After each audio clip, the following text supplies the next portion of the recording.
Bruce Millington, James Hill, David Jennings and Paddy Powers, Frank Hickey. I call it the Weekend Postcast, but we're actually going to devote the next part of the show to what's happening next week, Tuesday through to Friday, of course, the 4 best days of the sporting year. It's the Cheltenham Festival, and we will spin through day by day.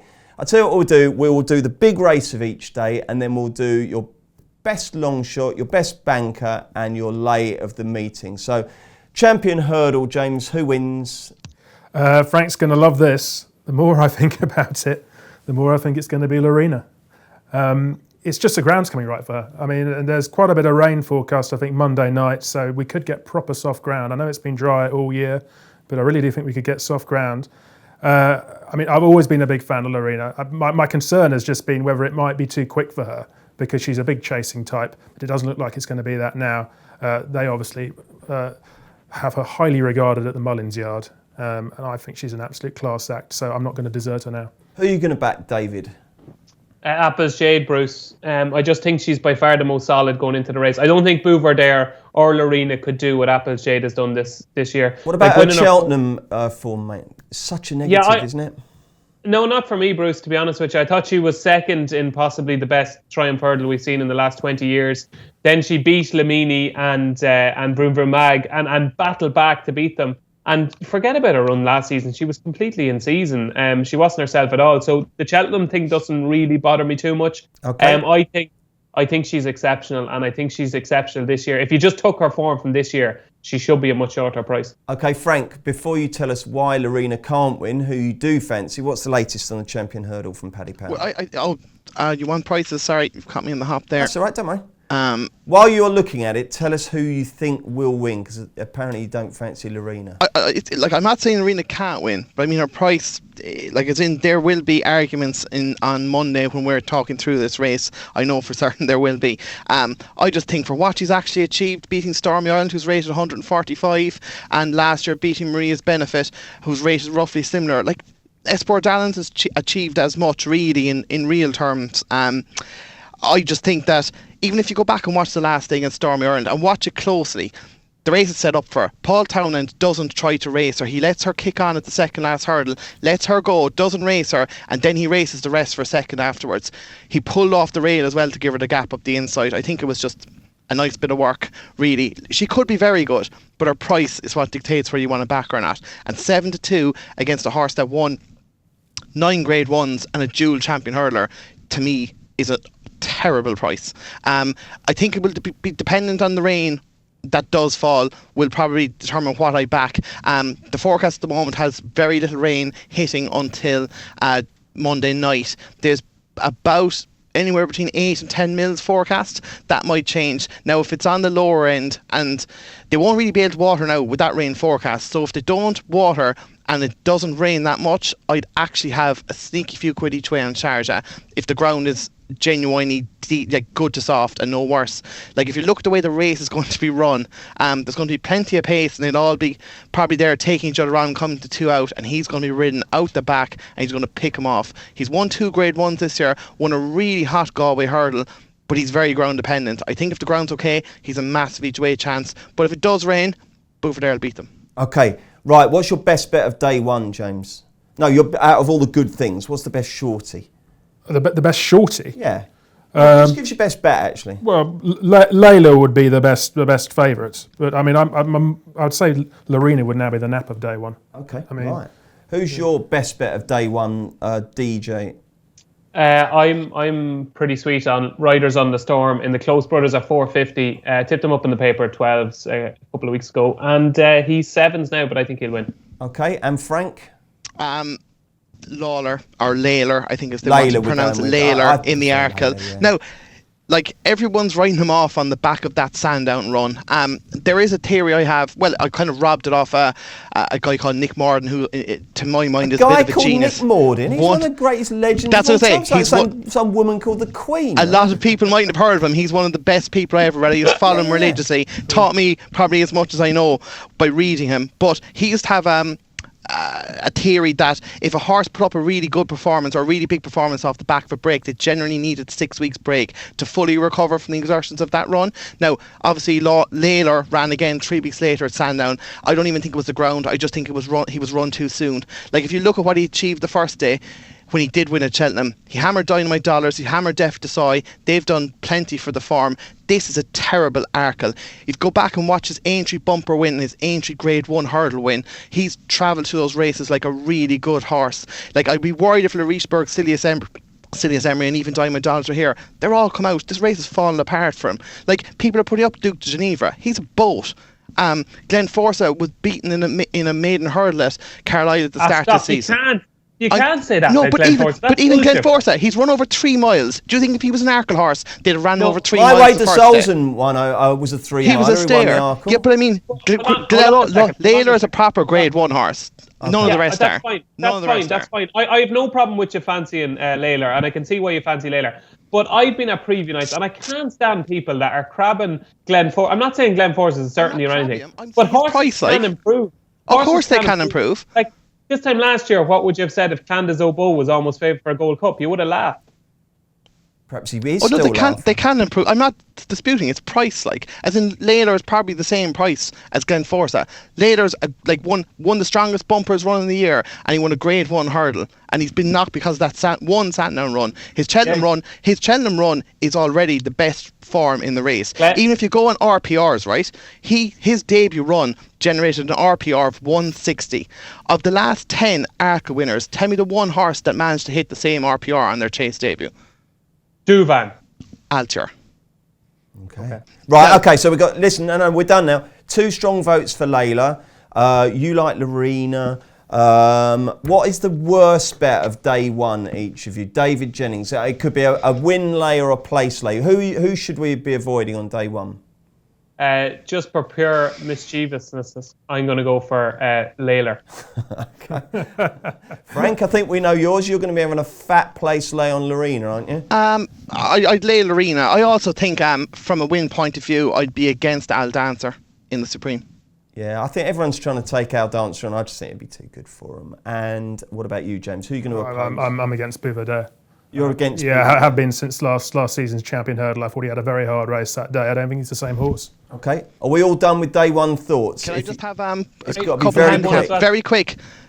Manila Rocco, Ultima, and have a look at everyone's raving about Kildesart for the JLT. If you like Kildesart for the JLT, you want to be backing Azerti in the Close Brothers. Go back and watch the race. He was travelling into very nicely when he was brought down 3 out. DJ, anything else for day one? Just one horse that's just been constantly overpriced is Mr. Fisher. Mr. Fisher in the Supreme. This is one of your loyalty ones that you make your mind up in November and then can't get off. Okay, James. Okay, just one thing on Mr. Fisher. If you get a chance, go to Twitter, go to Star Sports Twitter page and watch Toby Laws, who is Nicky Henderson's assistant trainer, talking about Mr. Fisher. Okay. Make up your mind after that. All right. James, anything else? Well, I've got a long shot in the Ultima, Big River. Horse I've liked for quite a long time of Lucinda Russell's. I know we haven't seen much of him this season, but he had really good form. He beat Shantou Fly, who came very close to winning this race last season. Beat him at Kelso. And the ground looks to be coming right for him too. So if he came down south to run in this, Big River would be interesting. How many places do you think you'll be betting in the Ultima, Frank? Potentially 6. Good, because Mr. Whittaker cannot get beat by 6 horses. I'm going to be backing him each way. Let's look at Wednesday now, and obviously the big race is Altior. Let's just quickly flick through this. Is there any betting value in this, DJ? No. Frank? Not really, no. And James? No. There is. Min without the fav. Evens. It's a ridiculous price. Absolutely massive price. Someone tell me why I'm wrong. Come on. Well, it's just the uncertainty about whether it'll definitely run in this race or not. Well, and you will hopefully find out in Saturday's column in the Racing Post. Yeah, well, look, I mean, this is if he lines up. But if he does, I just can't see it. I think he's so underrated. If Altior had never been, had never been born or whatever, this horse would have won one of the hottest Supremes of all time, would have won last year's Champion Chase. I just think he's evens to beat the rest of them. I think it's... if you want one of the short ones, Benedict, Sir Eric, this to me is the shorter you should be focused on. Who should we be focusing on, James, for a good bet on Wednesday? Well, I think it's hard to find anything close to a certainty apart from Altior. On Voie Allen in the bumper, I think is going to be difficult to beat. Okay. There's so many uncertainties in that race, I know, but I actually think the recent rain has helped his chances. He looks such a strong, tough sort. I think he's going to be bang there. Who do you like for day 2, DJ? I've backed Delta Work at 12-1 for the RSA, but I don't think I'll collect because I'm really, really sweet on top of the game. Who I think this time next year I will be tipping up to win the 2020 Gold Cup. Okay, and Frank? I do think Delta Work will win. I think top of the game, I question his attitude a little bit. He down tools at Kempton. I think you will collect David. Ballymore, I'm very keen on Battle Over Down. I think he's good. I don't like Champ at all. I think he's very keen. I think the occasion might get to him. I'd be taking him on. Very keen on Battle Over Down. I thought he was good at Naas and he won.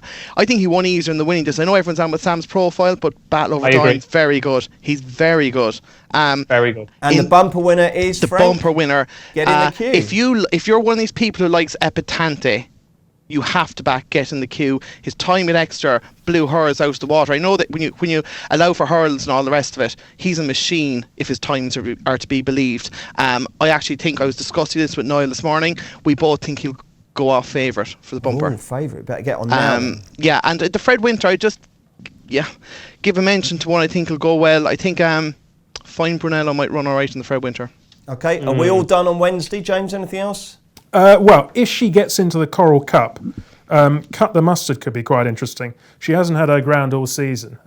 She put up a very good time, I remember, at Punchestown last season, over 2.5 miles. I think she's about number 40 on the list in the Coral Cup at the moment. If she gets in, she'll be interesting in that race. Okay. DJ, all done Wednesday? Yeah. Wicklow Brave is 33-1 for the Coral Cup. I think that's a cracking price. It's only ran once over beyond 2 miles. Is it going to run in that? Because I picked him out for the county, which he won in 2015. Yeah, he won it off 138. I've kind of asked David Casey at a couple of preview nights and Patrick, and I kind of said I fancy Wicklow Brave for the Coral Cup, and they kind of said, do you know what, you could be right. So I'm hoping that's the case, because Uradel has to go somewhere, because I don't think Uradel is going to get into this race. He's only number 80 on the list, so he needs a lot to come out. But I thought Wicklow Brave at 33-1 was a cracking price. I just think Wicklow Brave, wherever he runs, if you're getting loads and loads of each way places, I just think he can stay on up the hill, don't you? I think he's still working quite well, I think, as well. Okay. And one other one, just in the Fred Winter, it's pretty obvious, but I think Band of Outlaws could have a lot in hand. Okay, let's do Thursday now. We'll do this Stayers Hurdle. Paisley Park. In a word, lads, value or no value? James, one word. Value. David Jennings. It's hard to do it in one word when I think the answer. One word, value or no value? Yeah, but no value is 2 words. Oh, that's true. No value. He's done me there. Frank. You'll get bigger on Thursday morning. You'll get bigger. Okay, who's going to win the Stayers then, James? Paisley Park, going to win Paisley by a Park, street, yeah. You're not worried about his Albert Bartlett run last year? No. Okay. No. All I right. mean, we saw how good he was in the Cleve round Cheltenham. Who are you backing in this, David?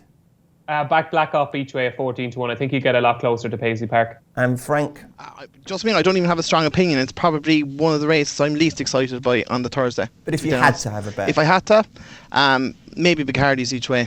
Okay. I'm not surprised. DJ, what about the Ryanair? This is tough, isn't it?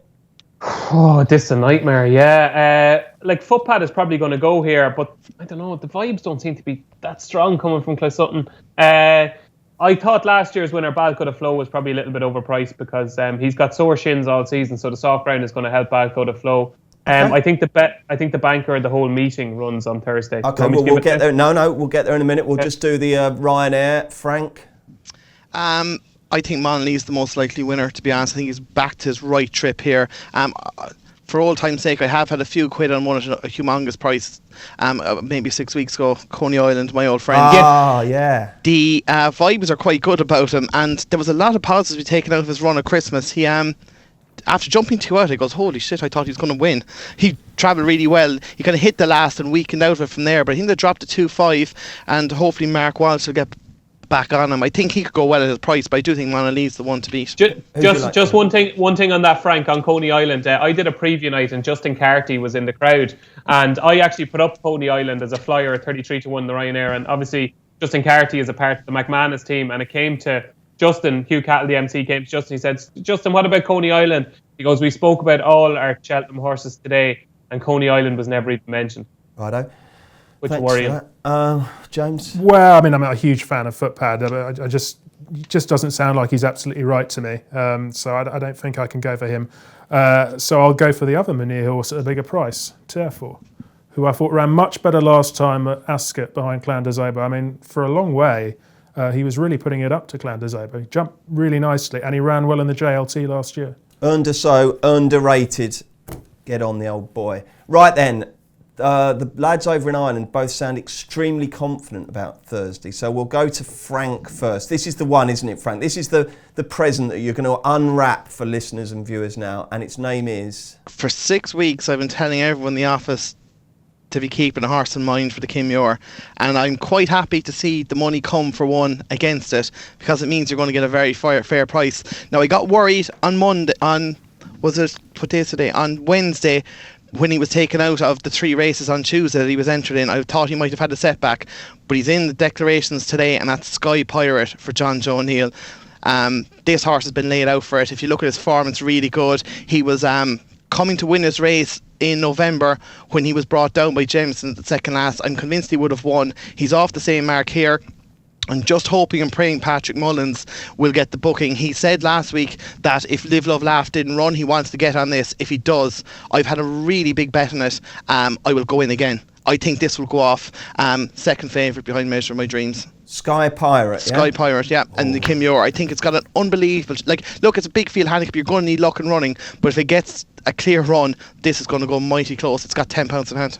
Okay, one of my favourite sounds in the whole world is Frank Hickey making us case like that for a horse. Superb. DJ, your Thursday banker you promised us is called? Yeah, I actually fancy Sky Pirate as well. I thought he would have won that race at Cheltenham in November, so I'd agree with Frank there. But I just cannot understand why Defi Desai is not about 6-4. I think it's because when Lebrichberg got injured, he shortened for the Arkle and people pushed him for the JLT, and it hasn't corrected itself now that he's not going to run the Arkle. So you're still getting a big price. It's a very bad JLT, and he's definitely a better horse than Lost in Translation. He is the one horse that I think is a completely different price than he will be on the day. Like I can see him going off 6-4. What do you guys think about Real Steel in that race? No, he's not good enough. No. Be disappointed if he was able to beat Defi. Defi's a different level to him. Oh, Defi. Proper horse, I think. Can I give you one more for the handicaps? Calandra for the Brown Advisory. Now we're talking. I've had a big bet. To be honest, most of my bets have been in the handicaps. My really big bets, and this is another one.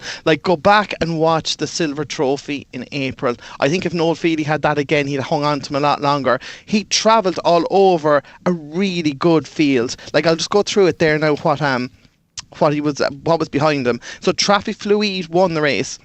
He's obviously won a good handicap at Ascot this year. He's been put away for the Grand National. Seapage was 4th. Go Conquer was behind. Frodon was behind. Ramses de Tele was behind. And Calandra was running all over them as if they were low-grade handicappers. If, again, big field, he need luck and running. He is definitely well handicapped. Go back to last year. He hammered Q-Star Civil in a novice race at Cheltenham.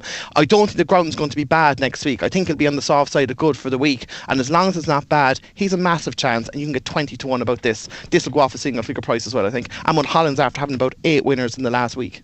Right then, James, you've been waiting patiently to tell us your Thursday good things. What have you got for us? Well, I mean, Paisley Park obviously will be the big banker. I like this Walk to Freedom in the Per Temps final. Put up a very good time at Leopardstown over Christmas. And I could see that one going well. I mean, Ireland have had a very good record in this race over the last few years. And whatever race he runs in Live, Love, Laugh, whether it's the Kinmure or the Plate, I think that's very good form, the race that he ran in at Leopardstown last time. And also the horse behind him, Speaker Connolly, if he's still going, could be interesting too. Okay, right then, let's go to the final day of the festival on the Friday, and we'll look at the Gold Cup first. It's a real test to this one. I mean, it has become in recent years, you think of the old days of Corto v Denman and not a lot else could get into it, but it's become a right old puzzle. Frank, have you got some latest betting from Paddy Power? Clan des Obeaux 7-2, joint favourite with Presenting Percy. Native Rivers 5-1, Kenboy 9-1, Bell's Hill and Might by 10-1, Album Photo 12-1, Thistlecrack 14-1, and we're 16s bar. It's a really intriguing race, James, isn't it? Yeah, no, well, it always is, but I mean, this year in particular, it's fascinating because there's so many young, improving horses as well as established stars, so you've got a real mix in there. What are your thoughts? Well, I mean, I think the likeliest winner's still got to be Presenting Percy. He's got such good festival form.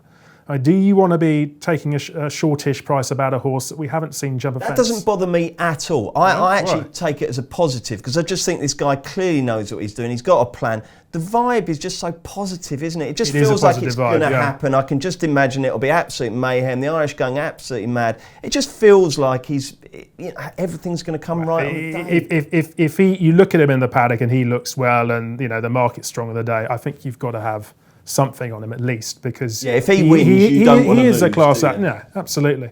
But for the moment, I'm taking a bit of a punt on one of the outsiders here, who I think's got as good a form as any of the other youngsters in the field. That's Invitation Only. If you go back to last season's form, I mean, his form was very similar to that of Album Photos and Mona Lee. I mean, they virtually ran to the pound of each other one day at Leopardstown and very close together, and at Punchestown as well in that dramatic race that happened there in April. He was the Mullins first string in the JLT last year, ahead of Kemboy. And he was going well at the top of the hill when he made a mistake which basically stopped him. His jumping's been the problem, but it looked to be improving when he won the Thyestes last time. And that race is very interesting. Willie Mullins, he's had 5 horses finish second in the Gold Cup. 3 of them had won the Thyestes. Wow. So an Invitation Only had a higher mark than any of those 3 when he won it. Now you've tipped Invitation Only. I think I've heard every single horse tip for this race. That completes the set. You can always rely on me to fill the field. Yeah. David Jennings, what do you fancy? I fancy Bells Hill, Bruce. Everybody keeps saying to me that Bells Hill can't win because he hates Cheltenham. He's ran 3 times at Cheltenham. All 3 times have been on the old course. This is his first time running the new course. He's just a completely different horse this season. Last season, he made his first start on the 24th of February, and he was still good enough to win the Punchestown Gold Cup, where he beat the likes of Road to Respect and proper Grade 1 horses. This season, he's had an uninterrupted prep. Everything has gone swimmingly, and I think 3 mile 2.5 furlongs on softish ground at Cheltenham is absolutely perfect for Bells Hill. I'm convinced Ruby Walsh will ride, and when it becomes public knowledge that Ruby Walsh will ride, I think he'll go off about 13-2. Okay, 2 Willie Mullins horses are tipped so far. Frank, who are you going to go for? Make it a hat-trick. So I kind of like Album Photo from an each-way perspective. Look, it's a very difficult race because for a normal year, we don't have that much form to go on. With Presenting Percy having a run over hurdles and Native River after 2 runs, Album Photo's only run the one day at Tramore.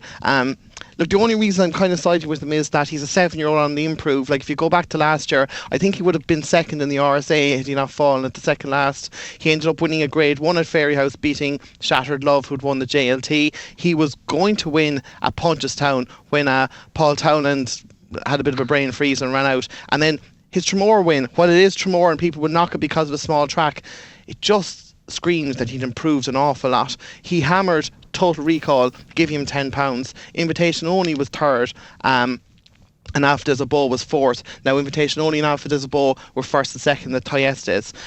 It was a fair performance that day, and yeah, I just think he's improving. He's 7, he's maybe a small bit young, but I thought he'd have an each way squeak in this. We've got half a chance of getting 4 places here, Frank, haven't we, on the day? If the field holds up, I'd say it's very likely, yeah. Okay, well in that case, do you know who you've got to have a small bet on? Because if he won, you would kick yourself. It's Bristol Demai. No. Why not? I would think. I just don't think he's a Cheltenham horse. I know he's ran second in the JLT. I don't think it was the greatest race ever. The freshness angle will definitely be a help for him. But I mean, everything he's done away from Haydock just says he's just a Haydock horse. It's where he can really perform. And I've seen plenty of people tip him up on Twitter, but I think he's more of a win or bust rather than a places sort of horse. No, I think he could. Competitive. I was speaking to James Pyman about it, and he's convinced, having gone through his form with a fine tooth comb, that it's the freshness that's the key, and not the fact that it's that course somewhere between Manchester and Liverpool, beginning with an H. DJ, do you want to ridicule my tip? No, I can see where you're coming from. He's one of them ones at that price. It's worth throwing something on him just in case.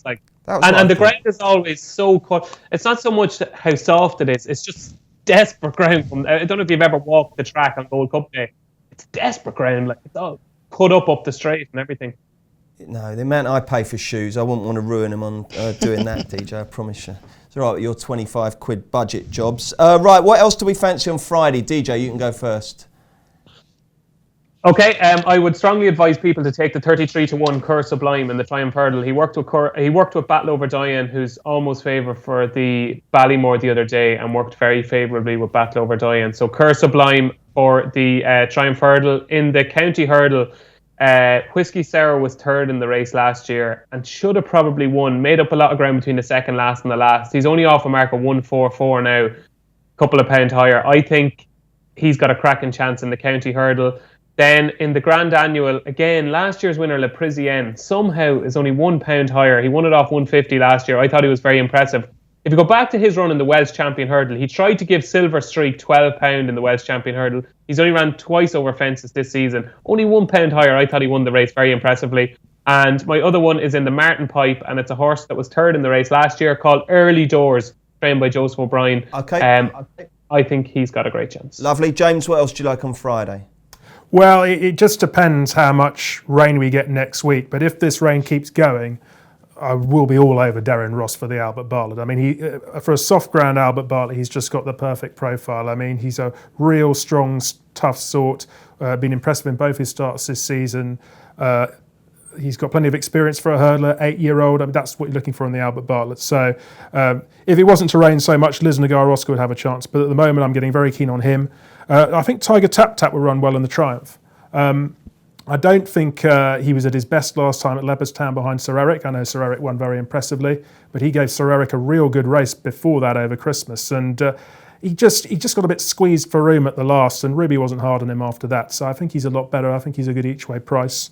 And I'd agree with DJ about Whiskey Sour in the County. I think he'll go well. And another Mullins horse in the Grand Annual, if this is a race they choose to go to with him, Blazer. Got a decent profile for the Grand Annual. Frank, fancy anything else? Yeah, in the Albert Barrett, to back up what James said there about Darren Ross, the 3 mile grade 2 he won at Limerick, right? It normally attracts a very small field, but in the last 6 years, that race has produced 4 festival winners. Mostly at the Albert Bartlett.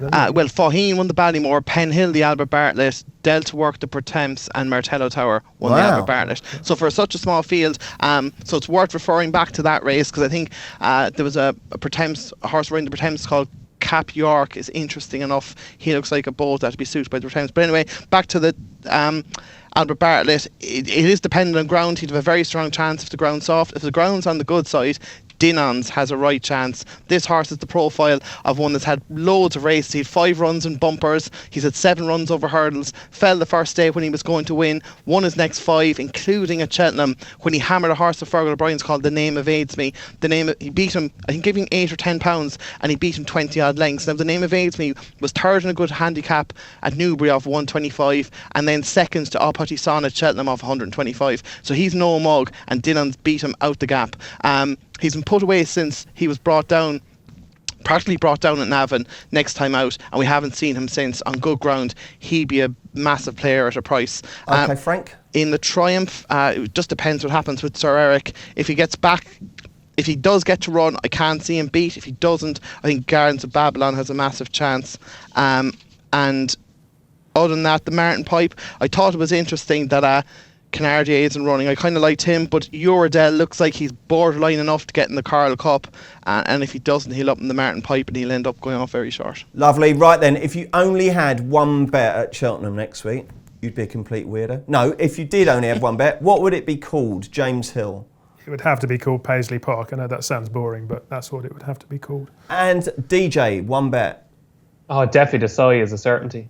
Okay, that's in the JLT on Thursday. And Frank, your one bet of the week? Sky Pirate and Kimure. Good luck, lads. Thank you so much. Are you coming over, Frank, for it? No, I'm working for the week. We'll be busy in here. I actually enjoy being in the office. There's a right buzz as long as things don't go terribly for us. But what can really go wrong for you next week? Because this isn't one of those ones with half a dozen Mullins Ruby bankers, is it? Not really, no. But at the same time, if you're getting, say, you look at if Al Dancer goes in at 7-2, and say Glenn Forcer goes in at 7-2, and then Apples J goes in at 9-4, you can rack up massive liabilities very quickly at those prices. Do you know what I mean? Yeah. And people will put the favs in multis. Like, it's just, people do it. So like if you get a run of results like that at those prices, it could do tremendous damage. DJ, when are you on your way over?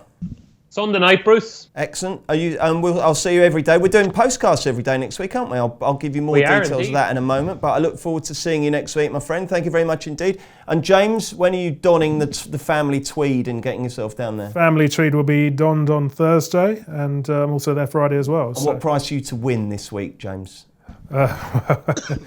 Is always heavily odds against. But I mean, I had a good run of finishing up for about 4 or 5 years, so get back to that sort of form. Lovely. Yeah. I just think with these each way, we were talking about it before we came on air in the office, and just with the extra places and the competitive nature of the on-the-day market, I wouldn't say you do well to lose. That's absolute nonsense. But you've got a great chance, I think. The incentives are fantastic these days. They really are. Yeah, exactly. There's cash backs and all that sort of stuff. Okay, chaps, thank you very much indeed.